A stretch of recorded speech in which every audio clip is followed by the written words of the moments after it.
This episode of Positively Trek is brought to you by our supporters on Patreon, including Jim Stoffel, Joyce Marin, Carl Morris, and associate producer William Smith.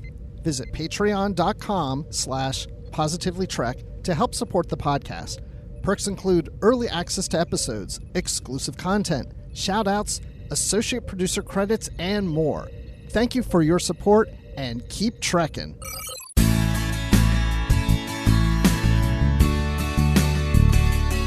What a beautiful day to be sitting here talking about Star Trek with one of my best friends in the whole entire world. This is the Positively Trek podcast. I'm Dan Gunther, and with me is aforementioned best friend, Bruce Gibson. Bruce, how are you doing today? What are you trying to do? Make me cry? Oh my gosh. I love you. Oh, I love you too, man. Let's talk Star Trek before I lose it. Oh, let's do that. So we've got an interesting episode for you today. Unlike our other episodes that are uninteresting, right? Right. Those other ones, ignore them. No, this is the one you want to listen to. But yeah, no, we've got the Lower Decks Blu-ray that's releasing today, if you were listening to this on the day the episode drops. And we got our hands on an advanced copy, and I watched all of the special features so I could report to you today about all of the ins and outs of making Star Trek Lower Decks and animatics and deleted scenes and all that stuff. So that's kind of our main discussion today. And we have one small piece of interesting Star Trek news about Kate Mulgrew that I wanted to share today. Yeah, I'm a little surprised by this because she's talking Prodigy, and she kind of gave us little hints about the show that we hadn't heard from. And I was like, is this allowed, Kate? Yeah. Is this good? Yeah, pretty interesting. And yeah, I was kind of wondering that myself reading this. So I guess warning for those of you listening, if you don't want any spoilers about Star Trek Prodigy before it hits the airwaves, you might want to skip ahead a little bit. We're going to be talking a little bit about specific plot points in the upcoming Star Trek Prodigy, as revealed by Kate Mulgrew in an interview with Dennis Miller, interestingly enough. I love all these little random sources of Star Trek news that we get. Like Dennis Miller, I wouldn't have expected, that being like, hey, we learned something about this kids show on Nickelodeon from a Dennis Miller podcast. I know. I didn't even know Dennis Miller had a podcast. But then again, who doesn't have a podcast at this point? Exactly. Yeah. So what we know about Star Trek Prodigy, of course, is that the show is a few years after Voyager's return home and apparently takes place in the Delta Quadrant. And this quote, I'll read this exact quote by Kate Mulgrew, kind of outlining the plot points here. She says, 5 kids are incarcerated on an obscure planet in an uncharted part of the galaxy. They escape from their imprisonment and race across the planet to find a defunct starship buried in the sand of the planet's surface. They go into the ship, and of course the prison guards are coming after them, and they can't get the ship up, and the shields won't run, and suddenly somebody hits a button, and bloop. Hello, kids, I see you're a little bit stuck here. Can I help out? It's Captain Janeway in a holographic form.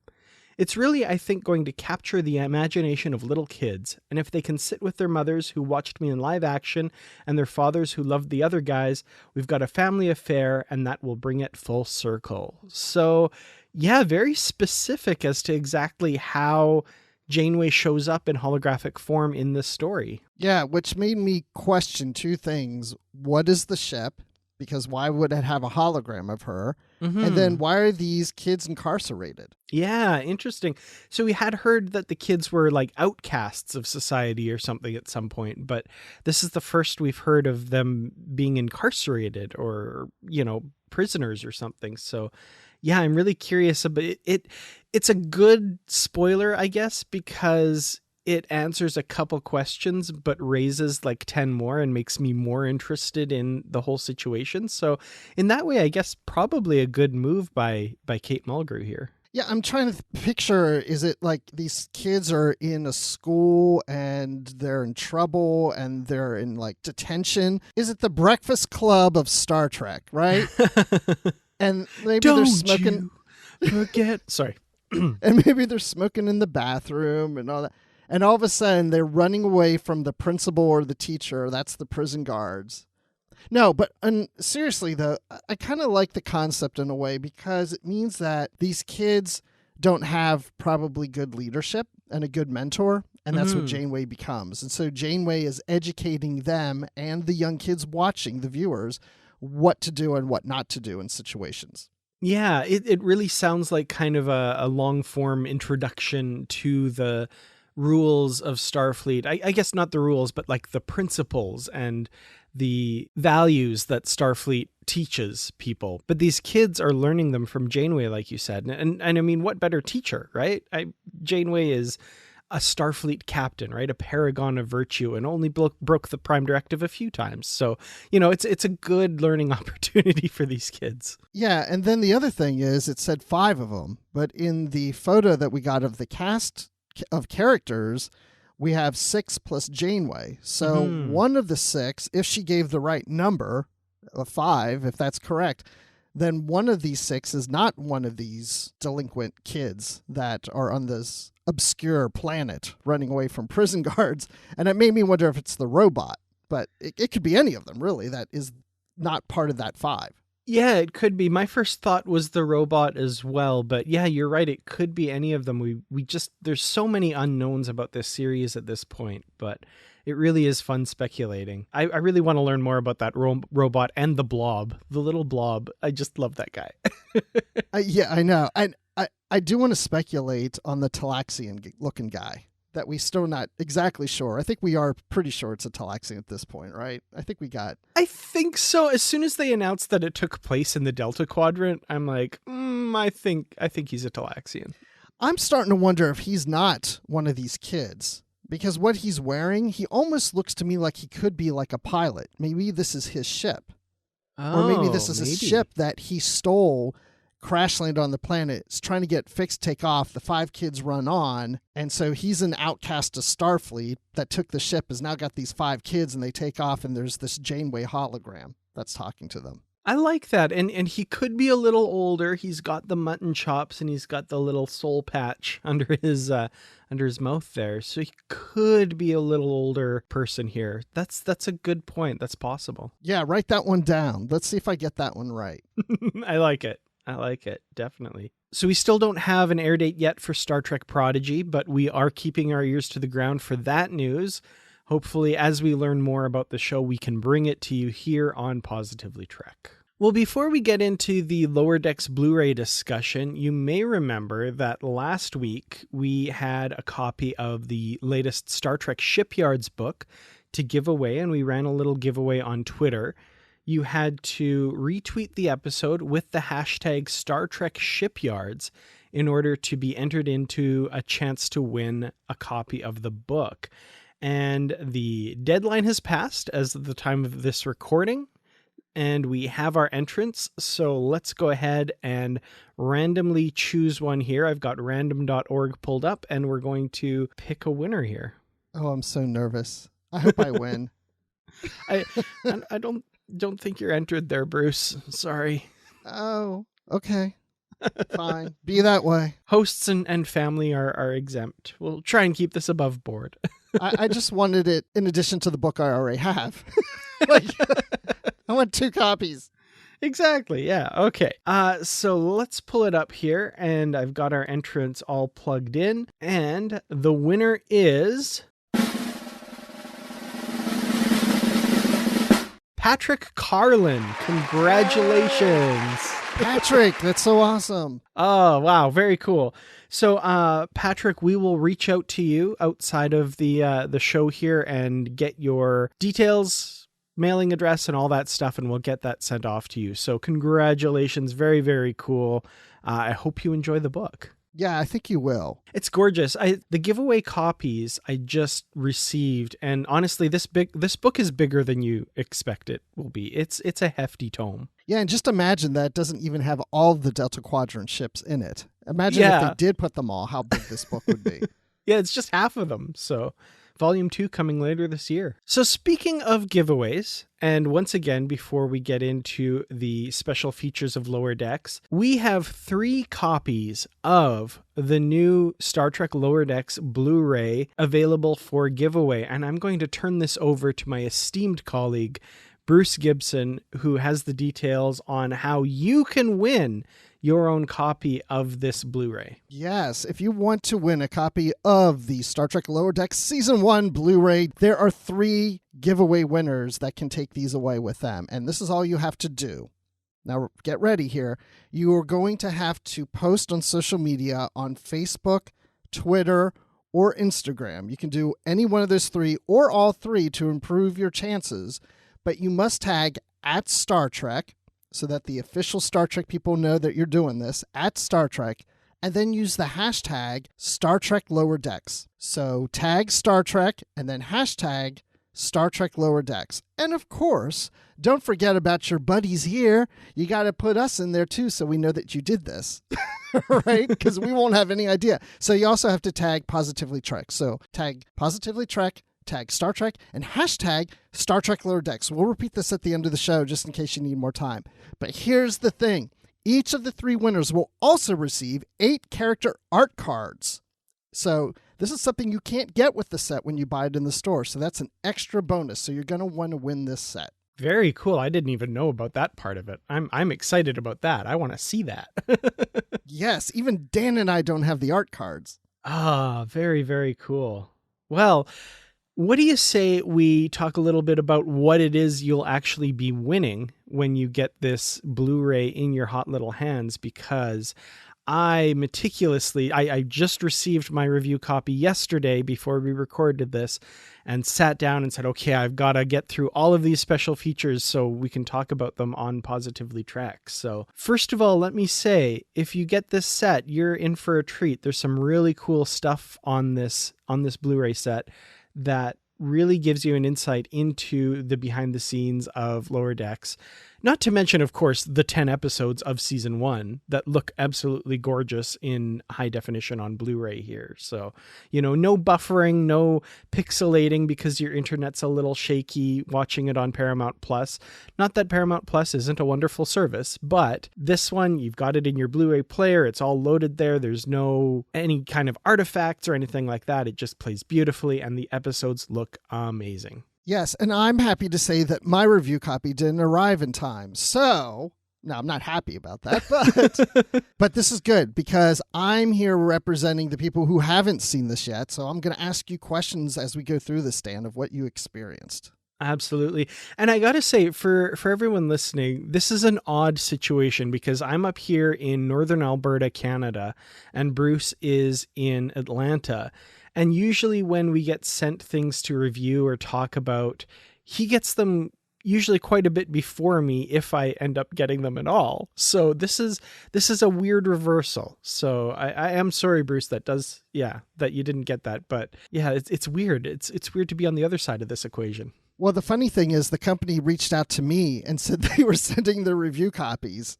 Yeah, and mine just showed up and I was like, wait, what? So the other thing that could be is that someone stole it off my porch. The FedEx guy could have left it up there and someone's now watching it in their home as we speak. But I'm okay with that because that means we're just attracting a new Star Trek fan to Lower Decks. Well, I mean, I guess that's the positive way to look at it, but I hope that's not the case, but yeah.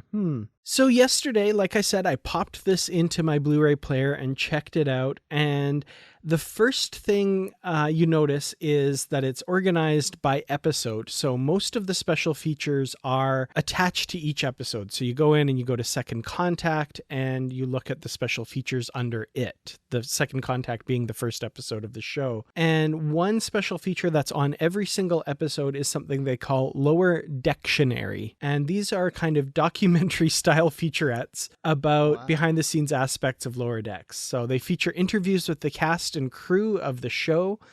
There's one of these per episode, each of them kind of featuring a different subject. Now, do these featurettes, take about maybe 5-10 minutes, something like that? Yeah, I'd say about 10 minutes. Yeah, between 5 and 10 minutes per. So they're not incredibly long. They're they focus on kind of one aspect. So, for example, the one on episode 4 is all about the main title sequence. So some of them are very specific to the episode they're on. Some of them are a little more generic.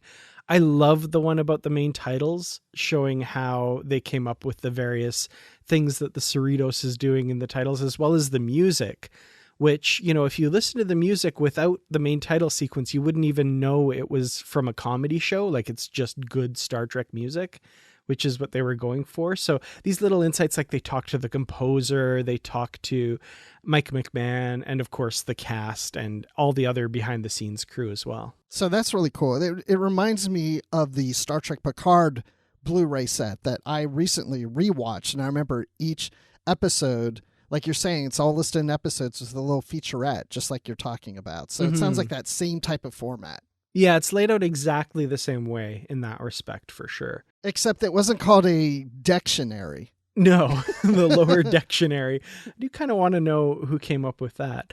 One thing I noticed while watching these, and at first, you know, without thinking, I was like, okay, the interviews feature people and they're obviously in front of a green screen or in front of something, because the background is always like a lower deck set or images from the show, but the foreground, the actual person, is really fuzzy and not very good resolution and kind of pixely. And I'm like, well, that's kind of too bad. And then I realized, of course, they produced this entire set socially distanced, each of them in their homes recording this stuff. So, like, kudos to them for getting all of these amazing special features out while having to deal with that. And I didn't even think of that watching this, and then realized why it looked the way it does. So it's a little jarring, but then at the same time, I'm thinking, like, 5 years from now, what an amazing artifact of this time we're living in right now. That's really cool, because when you started explaining that they have the different backgrounds, I thought, oh, well, we can do that today on Zoom from our own homes. And then when you said that they looked a little fuzzy or the resolution wasn't that good, I was like, well, that really does sound like our homes. And that's exactly what it is. That's exactly what they did. Wow. You know, it does, again, make me think about how things will change, even though things, when they go back to normal, you know, would this be kind of the norm where a studio that puts a special Blu-ray together like this, they say, well, instead of flying people here or have them come to the studio or whatever, we just do it online like that. I mean, that may be a common thing they do. It would cut expenses. It's very possible. Yeah, that's a good call. So some other special features specific to the episodes is there's a couple of animatics. And for the first episode, Second Contact, they did a full-length animatic. Now, an animatic in animation is kind of rough sketches and drawings, not fully animated, just, you know, each scene, they have the various movements that characters will have to make kind of done very quickly in a sketch format. And they've gone and released all of the animatics for the first episode, so you can watch the entire first episode with this process. And I didn't watch the whole thing. I watched about 10 minutes of it. But it's really, really worth it just to see the process. The number of moves and drawings and things they have to come up with for example, the very first scene where Mariner and Boimler are in his little hidey hole and he's recording his captain's log. Mariner's trying to grab it from him and Boimler's trying to evade her and, like, ducking under her arm and jumping up and going over here. The process of putting that together, you get to see that played out in animatic form, and that might not sound incredibly exciting to everyone listening, but for me, I was like, oh, wow, there's like one frame where they're like this, and that arm has to move that way, and that arm has to move that way, and they have to go this way. And I'm just like, this is really cool. I want to learn how to do all of this. That's cool that you feel that way. I don't. I mean, I've seen this stuff before, and I mean, yeah, it's interesting to see, but I would say this is probably going to be the thing that I'm least interested in when I do get the Blu-ray. Mm-hmm. But for all I know, I start watching it and I just fall into it, and I am just like staring at it and watching the whole thing like, this is kind of cool. The other thing is the full-length animatic didn't have the music. as well over top of it. So it was interesting to hear their performances, without all of that as well. So it's something that if you're interested in seeing how all these episodes come together before they're the finished form, I think that'll be really interesting. If you're not so much interested in that, I think this is probably the least cool part of the set, I guess. Thinking about unfinished and behind the scenes, is there any footage anywhere in any of the featurettes or anything that shows the cast recording their dialogue? Because I'm just curious again, because of COVID, it's like, I'm assuming maybe a lot of that was done before COVID really hit.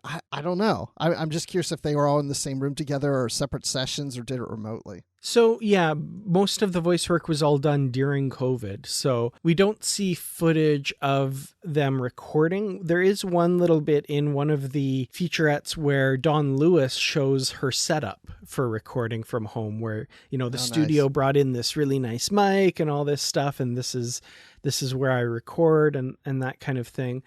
And the other thing is, in a few of the featurettes, I didn't write down which ones, but you can hear like alternate takes and you can hear kind of the recording session.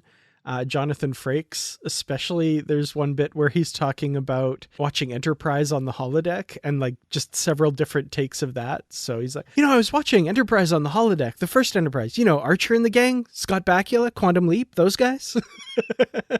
And you can hear the like people laughing and they're like, oh no, can't use that one. No, that's fine. I always like that. I thought that was the funniest joke. Well, not the funniest, but one of the funniest jokes in that episode. And it's funny because I'm rereading one of the Typhon Pack books, Seize the Fire, which focuses on the Titan. And in there, Riker mentions how he enjoys historical Starfleet things that have happened that he replays on the holodeck. I was like, yeah, we know. There are also animatics for deleted scenes for just 2 episodes, oddly enough. I thought there'd be more of these, but there's deleted lines from a particular scene for Second Contact, and then a couple of deleted scenes from Moist Vessel as well. And those are presented with the animatics because, of course, since they were cut from the episode, the finished animation wasn't created for that. Yeah, I'm always interested in seeing cutscenes just to see what it was that they decided not to include. One of my favorite things on a Blu-ray set, with the exception of commentary tracks, is a gag reel. And I really wish, like I said, we do get little bits of outtakes in the various documentary parts and stuff, but I would love a special feature dedicated strictly to stuff that was cut out of episodes that are like bloopers or flubs or alternate jokes. Apparently Tawny Newsome is really one for rattling off about 5 or 10 different takes on a scene, and they'll pick like the funniest one kind of thing. So I would have loved to have heard more of that stuff. Yeah, I wish they would just let us sit in on a recording session. Oh, that would be the best. Yeah, we could do it here on the podcast because no one has to see anybody. When we do the show, we edit it down because everything we say, we do it 5 different ways, and then we pick the best way we said it and then edit the podcast. So this could be the 5th time I've said what I just said here on the show. And this is the best of the 5. Yeah. What you at home need to be asking yourselves now is, this is really the best out of the 5 that we got? Really? Right. This is why this is an incredible episode. Well, another special feature that was included on my favorite episode of the entire first season of Lower Decks, Crisis Point. I love that episode. For those of you who don't remember, this is the one where they go on the holodeck and Mariner rewrites the program so that it's the rise of Vindicta, her alter ego who attacks the Cerritos, and we get this kind of Star Trek movie version of Lower Decks. On that episode, it's a short special feature, but it's a lot of fun, is a feature trailer for Crisis Point, The Rise of Vindicta. And if you watch it, it's very old school, like it feels like a mid-80s Star Trek movie trailer. And I love it. It's so great. It's a lot of fun. I love the voiceover. Like it feels very 80s. Nice. Now, there are 2 other special features that are, again, kind of documentary interview style. The first one is Faces of the Fleet, and this is the longest special feature on the Blu-ray. It's about a half hour long. It features interviews with the cast and Mike McMahon and other people talking about each of the main characters. So it starts with Tawny Newsome talking all about Beckett Mariner, and it goes through each of the main cast, all 8 of them. So the 4 lower deckers as well as the 4 senior officers. It's really great to hear each of them talk about their take on the character. Probably my favorite was the very last one, which is Fred Tatasciore talking about Shax. And of course, if you've watched Lower Decks, spoiler alert for the final episode, Shax is killed, and to get kind of his take on that, as well as Mike McMahon talking about why they did it and that sort of thing. Really interesting interviews. I really enjoyed this one. So Fred, I'm so sorry you won't be on the Blu-ray for the second season. This is your time. I bet he will, because he played about 5 or 6 other characters in season 1 as well. That's good to know. So yeah, he may be playing a new character next season. Could very well be. He's a very accomplished voice actor. He's been in all kinds of things like Star Wars Rebels and yes. Yeah, he's very prolific. So I remember who he is now. Yep, now that you mention that. Yep. Yeah, I think he'll be back. Yeah, more than likely. He'll be lending his voice to many characters, I'm sure. Definitely. I think another highlight of this section is Mike McMahon talking about Gillian Vigman, who plays Dr. T'Ana, and how when she gets into that T'Ana voice, you just have to obey her. Like, it's just, like whatever she's saying, you just have to do because it's scary. You're like, yeah, could you read that line again? I already did. Okay, next. Fair enough. And then the final special feature is called Hiding in Plain Sight. And this was one I was kind of most looking forward to. And it's a very good special feature. It's pretty short, though. It's about 7 to 8 minutes long, if I'm remembering correctly here.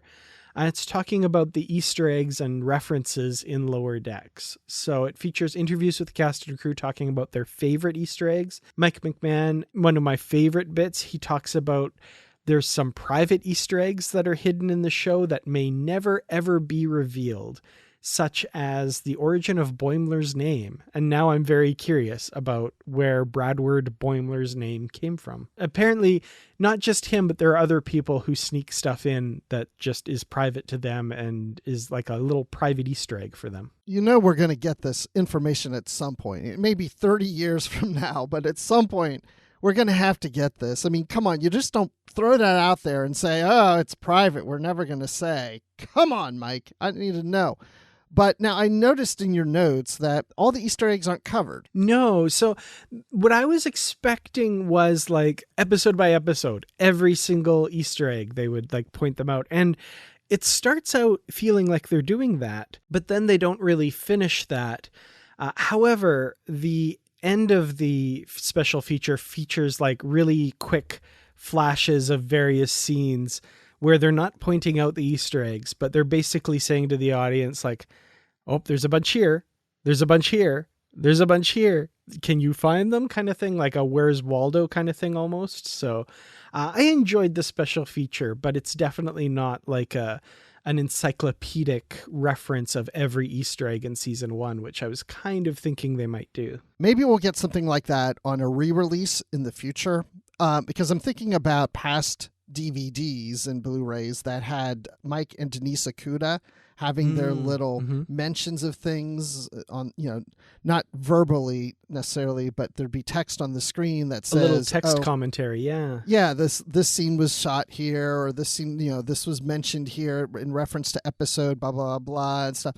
I'd love to see that at some point in Lower Decks. I know that would probably take a lot more time than what they had to devote to this, but remember way back in the days, like I don't know, like in the 90s, I think VH1 had pop-up videos. Little pop-up things would say that, like something like that, make it a little more fun than just text on the bottom of the screen. So you're watching an episode and maybe like there's an arrow pointing to something, and then some text flies up and says, this is from episode whatever, or this is a Batlith or whatever. I think something like that would be really cool. Yeah, that's a great idea. I love that idea. Just kind of an overlay over the episode where it gives that information.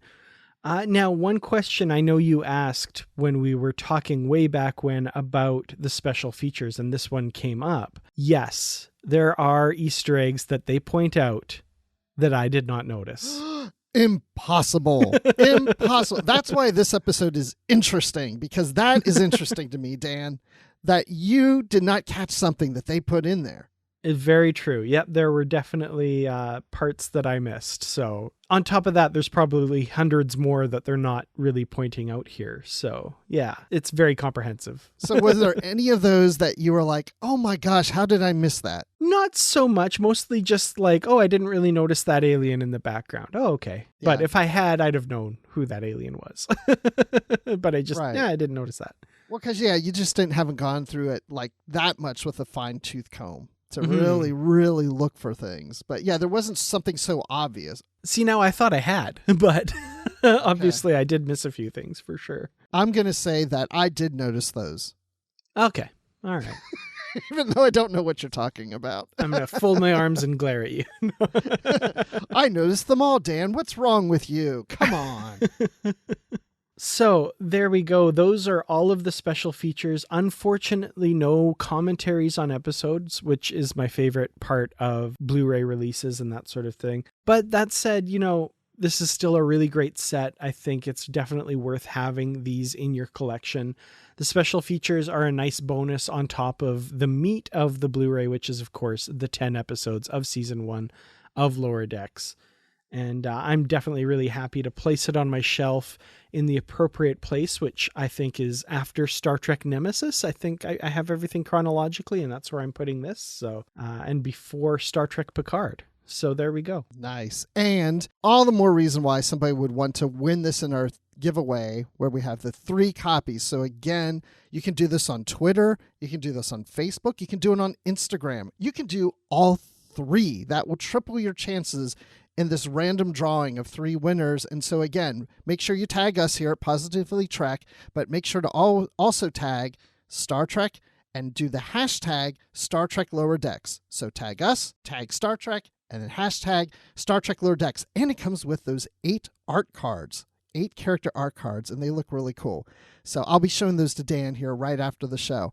And the Blu-ray, the DVD, the Steelbook, those are all out now as you're listening to the show. So if you don't win, well, why even wait to win? Buy them now, and then, I don't know. Then if you win one, you got 2. And then the Shipyards book we gave away just on this episode.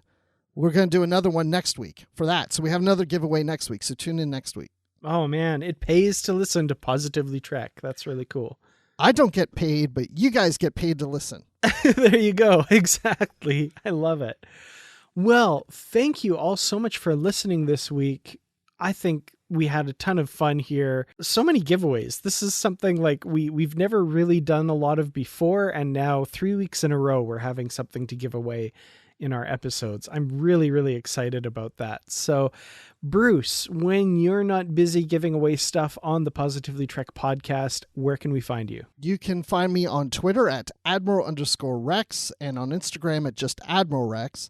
And then you can find me occasionally on the Star Wars Report podcast. We haven't had an episode in a while. I don't know what's going on, but The Bad Batch is on Disney Plus, so we should be talking about that at some point. And then I'm occasionally been on Literary Treks recently. So yeah, that's where I am. But Dan, where can people find you? Well, I was going to say, it's not like there's anything going on in the Star Wars universe for you guys to talk about on the Star Wars Report. So Right? I don't know. Because, I was on an episode and I keep looking and it's the last episode that came out was with me on it. It was like a month ago. Oh, wow. so I don't know what's going on. Oh, crazy. Well, you can find me, of course, on Twitter at Kertrats, Kertrats. You can find me on youtube.com/Kertrats Productions. You can also find me on Instagram at Kertrats47. And speaking of Instagram and Twitter and also Facebook, those are the 3 places where you can enter that contest to win the Lower Decks Blu-ray. So make sure to get on that. I'm going to keep reminding you of that. You can find us on Facebook at the Positively Trek discussion group. Just search for that and we will let you right in. On Twitter, we're at Positively Trek, and we're also at Positively Trek on Instagram, so that makes it really easy to find us. You can also email us, positivelytrek@gmail.com, if you'd like to share any thoughts with us. And of course, thank you so much to our Patreon supporters for all of your support in bringing these episodes to you, and our associate producer, William Smith. Thank you for all of your help. So we'll see you all next week for a brand new episode of the Positively Trek podcast. Until then, as always, stay positive.